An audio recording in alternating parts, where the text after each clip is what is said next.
kumja lising amaga chamapan nimfu amasung lising amaga chamapan humfu the base oiraga Nagaland government na illegal immigrants sing Khandoknaba notification Thokkhre khongthang asi northeast region gi yelho furup sing kannaba ni haina Manipur gi chief minister nongthoma birena thagat pafongdorokli hiramasi gi matang da Kohima gi deputy commissioner Kumar Ramnikant na thokpa notification aduna hai Kohima district ta kunda leitari ba Garo Kuki Kachari Karbi amadi Nepali Gorkha Singda indigenous inhabitant certificate natraga permanent residential certificate pinabagi damag enumeration exercise ama pangthoklagani hariba enumeration exercise asi Garo Kuki Kachari amadi Karbi gi oina Nagaland da kumja lising amaga chamapan humfuhumdoige December tang amagi mamangda kunda leitaraklaba sing oigani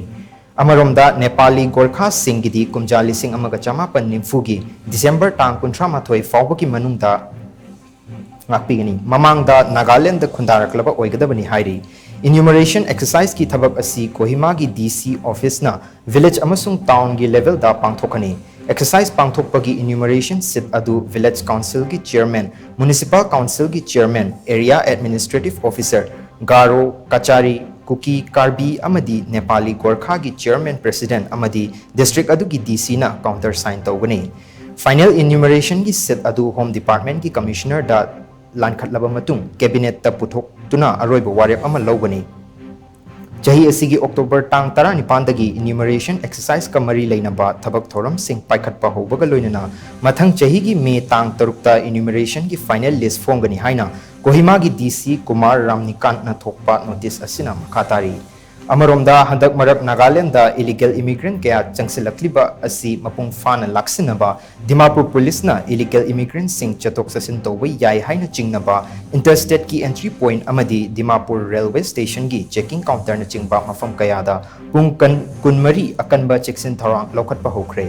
illegal immigrants kamari leinaba wafam singi matangda NGO amadi CSO sing nasu police control room da paw puraktuna athubada action lokhatpa ngamnaba mateng pangbiu haipa wafam Dimapur police ki commissioner na khangalakli amaromda Nagaland government na lokhalakliba khongthang asi northeast region da leiriba yellow furup sing ngak senabani haina Manipur gi chief minister nongthomba birena fongdorakli hiramasi gamari leinana chief minister nongthomba birena mahaki social media ki account ta Thagalapa post amana hai Nagaland da illegal immigrants sing Khandoknaba tongan ba furup marigi kumja lising amaga chamapan humfuhumdoi da base year oibaga loinana furup amagina kumja lising amaga chamapan nimfu da base year oina Nagaland government na Thokkhre masiga manaba mawongda aikhoi gi yumthang nariba Mizoram dasu lising amaga chamapan yankhai mathoi da base year oiduna